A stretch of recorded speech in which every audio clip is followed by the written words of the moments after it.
The Renters' Rights Bill will completely overhaul the way in which landlords and letting agents do things when it comes into force in 2025. And many of the new obligations come with big fines. In this video, I go through exactly what we'll need to do differently. And at the end of the video, you'll have a really good understanding of what the rules mean in practice.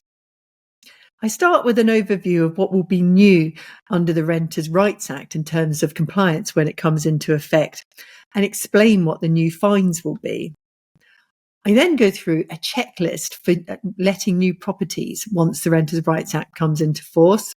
Finally, I go through the ongoing compliance obligations that landlords and letting agents will have once the Renters' Rights Act is in force when a tenant has already moved in.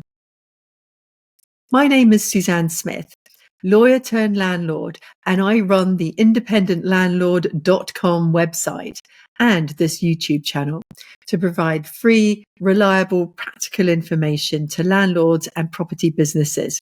You can subscribe to my free weekly newsletter on the independentlandlord.com/subscribe. The Independent Landlord YouTube channel is the place for straightforward, practical advice on how you can prepare for the Renters' Rights Act without all the politics. And if you find it useful, please subscribe to this channel so you don't miss future content. There's a lot packed into this video, and I put all the links and relevant information that I mention in the description on YouTube. But if you want more detail, I've got a blog version of this as well. This is part 2 of my series, The Renters' Rights Bill Explained. For part 1, I explain the ins and outs of the tenancy system that the Act will introduce, and you can find that on YouTube. I'm recording this video in November 2024, and I'm basing it on the draft of the Renters' Rights Bill as passed in the House of Commons Committee. It might change, but it's unlikely to change that much. Right, let's get started. I kick off with an overview of the new compliance obligations.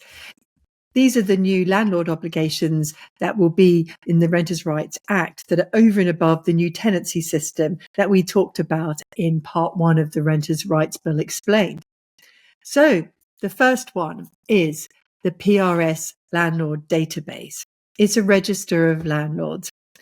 And the thing is, we don't yet know what's going to be on the database beyond names and addresses, etc. That's still all being worked out. But it's going to be really important because landlords are going to have to register themselves, whether it's a company or them as an individual, depending who owns the property, and also the individual properties on the database. And individual properties will have a unique identifier. And this, unfortunately, will be in addition to local licensing, selective licensing or additional licensing for HMOs. And the government seems not to be wanting to stop licensing. So this will be another layer of compliance for us to deal with. And the maximum fine is £40,000, which is a lot of money. And that's pretty standard throughout the bill. And for repeated breaches, landlords might be subject to a rent repayment order of up to 2 years' rent. So that's a pretty hefty penalty. But the register has the potential to be brilliant. It could be really, really useful for self-managing landlords. You'll know exactly what you need to upload. And I think they're intending to use the database to communicate with landlords. It'll also help the local authorities crack down on rogue landlords or incompetent landlords, people who don't, for instance, have a valid, up-to-date EICR. And so tenants are living in a property that could have a fire risk from an electrical item. So we still don't know the ins and outs of it or whether it will ever even be ready when the new tenancy system comes into force. I mean, knowing government IT projects, I very much doubt it will be ready until 2026, 2027 at the earliest. But it is one of the really positive things in the bill, and I hope that they take into account the legitimate concerns some of us have about privacy. We don't want our home addresses on there, but I think it's going to be really good if it's done well. It has the potential to be anyway. Number 2, the PRS Landlord Ombudsman. According to the guidance, and I quote, the Ombudsman will provide quick, fair, impartial and binding resolutions for tenants' complaints about their landlord, bringing it in line with the redress schemes that are already in place for letting agents and for social housing. So this is for tenant complaints, not for landlord complaints against their tenants. It will be compulsory for all private landlords to belong to the PRS Landlord Ombudsman, even if they already use letting agents to manage their properties, because the letting agents will have to belong to redress schemes as well, which are pretty similar. So if something happens, tenants will have the option either to complain using the letting agent's redress scheme or by using the Landlord Ombudsman service. The sorts of things that tenants could take to the Landlord Ombudsman are things like when the landlord hasn't given permission to have a pet and the tenant thinks it's unfair. Whereas if it's something to do with the management of the property, if the letting agents have done something wrong, then it's more likely that the tenants will make a complaint against the letting agents and take that to the letting agents redress scheme. So we'll have to see how it works out in practice, but it does have the potential to be quite confusing. And it's likely to be the housing ombudsman for social housing who's already in place. But I hope that they do increase capacity, because currently the housing ombudsman is working towards all investigations being completed within 12 months of the date that the case is accepted for investigation, with high-risk cases within 12 months. And that's a long time. I've seen in a pre-market engagement document under the previous government that they referred to resolving 100% of non-complex issues in 90 days, thereby reducing the risks of disputes escalating to court. Well, we're going to have to find out more information on that. There's a link here that you can have a look at the more details on the PRS Ombudsman, but there's no point having an ombudsman if it takes a long time to sort out disputes. And more information will be forthcoming on this, but we will have to register with it once it's launched, and that may well be a couple of years. So, number 3 is the PRS Decent Home Standard. Now, you might have already heard about the Decent Home Standard. It's been in place for a long time within social housing. But let's start first by hearing what Matthew Pennycook has to say about it. The private rented sector has the worst conditions of any housing tenure. More than 1 in 5 privately rented homes fail to meet the current Decent Home Standard that sets a minimum standard for social housing. That equates to around 1 million homes. We are determined to tackle this blight of poor quality homes and ensure tenants have the safe and decent homes that they deserve. To do this, we will apply a Decent Home Standard to privately rented homes for the first time. Clause 98 allows regulations to be made setting out Decent Home Standard requirements that privately rented homes must meet. As the Honourable Gentleman has just mentioned, the Government will be consulting on the content of this standard, and we will set out details of our proposals in due course. So currently the Decent Home Standard is only for social housing, and that what's in place is very prescriptive. As you can see here, for instance, a home in the social housing needs to have reasonably modern facilities, and they define that as a reasonably modern kitchen, which is 20 years or less, a kitchen with adequate space and layout, a reasonably modern bathroom, 30 years or less, and that sort of thing. And so it is very, very restrictive. Now, what's going to happen with the PRS is not going to be as prescriptive. And I saw the previous government did a consultation on it. We haven't seen the results, but they just referred to adequate space and layout appropriate to the property. And in brackets, it's got sink, cupboards, cooker space, workshops, etc. An appropriately located bathroom and WC, adequate noise insulation, adequate thermal insulation, that sort of thing. So it's a case of watch this space. It's not going to be coming into effect in the next year, I shouldn't think, because they will need to consult properly on it. We still don't know how it's going to be assessed. I don't think it's going to be like an EPC assessment where you need somebody to come out to do all the measurements and find out the energy performance of the property. I guess we'll be self-certifying, but all of that sort of detail will be to come in regulations. So let's pull it all together to see what we're going to have to do when we look for tenants, when everything's in force, all the details that I've just been talking about now. So the first couple of things is that the landlord will need to register with the PRS Landlord Ombudsman and have an active registration for both themselves and for the properties on the PRS database, which, we've just talked about now. And if you remember from part 1, when the property is listed, it must state the proposed rent, and the landlord/letting agent won't be able to accept an offer for the property that is above that proposed rent. That's in the original listing. And you can see more about it in this link here. One of the things I mentioned in part 1 is that landlords will be able to obtain possession for their property if they want to sell it or if they want to move family in under the grounds 1 and 1A of Section 8 in the Housing Act. Now, one of the important things of that is that once a landlord obtains possession or a tenant moves out after having served a Section 8 notice on those grounds, the landlord won't be able to re-let the property within 12 months.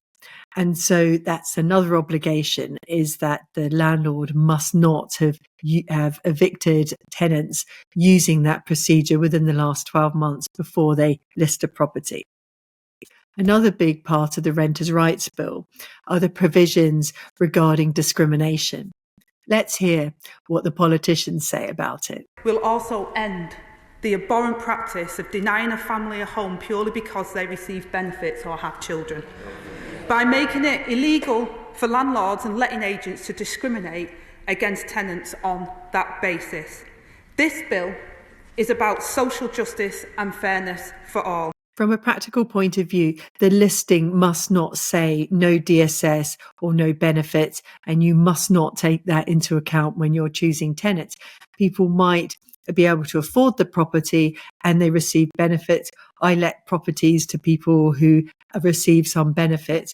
And the most important thing is to try and find the right tenant, and whether or not they receive benefits is actually not relevant, because you're looking for the people, the right people. So that's not something I have a problem with. Another discrimination thing is that you must not say no families, unless, of course, it's a studio, which would be a reasonable excuse, or a very, very small property. And I like letting to families because they tend to stay longer and put down roots in the community. So that's not something I have a problem with. Another obligation will be for the property to meet the decent home standard, which we just chatted about before. As is the case now, the maximum deposit that a landlord will be able to take from tenants is 5 weeks' rent, although there is a new exception to the Tenant Fees Act that the landlords can ask to be reimbursed for the cost of any pet insurance or ask the tenant to take it out themselves. The next obligation is for the tenant to receive a written statement setting out basic information about the tenancy and the parties' responsibilities before the tenancy is entered into. This can be the tenancy agreement, so they're given an opportunity to read it before they sign it. I think long are the days gone that people will just let tenants move into the property without any kind of paperwork. That's far too risky, and you're leaving yourself in a position where many things that are there for your protection won't be in the agreement. In part 1, we talked about the new right of tenants to have a pet unless the landlord has a good reason to turn it down. But as an aside here, that doesn't apply to applicants, because it's only tenants that have the right. An important thing is that the tenancy must be an assured tenancy, and it must not be subject to a fixed term period. It also must not contain the right for a landlord to terminate unless it's in accordance with Section 8. So this is really very, very key. As is the case now, landlords will have to serve on the tenant up-to-date and valid gas safety certificate, EICR, that's an electrical installation condition report, and an EPC that currently is E-rated or above. There's no change there. The landlord will also have to serve on the tenant, the how to rent checklist. No change there, although I'm sure that the how to rent checklist will be updated by then. So that brings us to the end of the compliance list for new tenants. Let's move on now to the ongoing compliance checklist after the Renters' Rights Act comes into force. So this is a checklist of all the obligations or the key obligations that landlords will need to comply with after tenants have moved into the property, once the Renters' Rights Act is fully in force. A really important point is that all existing tenancies will become periodic on the commencement date. So it doesn't matter how long the existing fixed term is, it will become periodic. And so it's very important that you must not say to them that they're subject to a fixed term period or stop them trying to leave if they want to serve a 2 months notice to quit.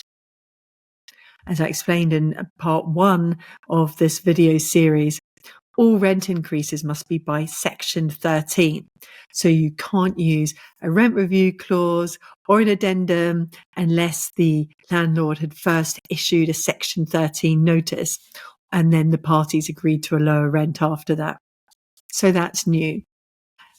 You'll, on an ongoing basis, have to keep uploading information to the landlord database. So if there's, I guess, a new gas safety certificate, that sort of thing.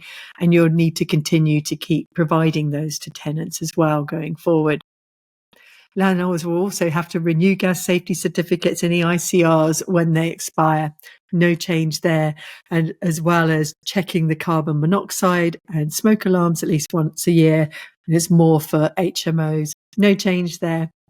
A new obligation is Awaab's law. So what is Awaab's law? Well, you might remember in the press that there was a really sad case of a toddler, a 2-year-old called Awaab Ishaq, who died after breathing in black mold in his parents' social housing flat in Rochdale. And after that, Michael Gove brought in so-called Awaab's law to require social housing landlords to respond with a certain amount of time to reports of damp and mold. And they went out to consultation. The Conservatives went out to consultation before the election to determine exactly how often it's going to be. But the results of that hadn't been published by the time I'm recording this. And now they want to roll this out to private landlords. It's likely they will adapt it for private landlords because, you know, if you're a local authority, you'll have a team of tradespeople to be able to go around and do things. Whereas if you're just a private landlord with 1 or 2 properties, it can be really hard to get a plumber to go around. I know that from experience, and let alone more specialist trades. And so hopefully there'll be a little more leeway for private landlords, and that is still not yet been decided as I'm recording this. Another obligation is to respond to a tenant within 28 days of receipt of a written request from them to for permission to have a pet.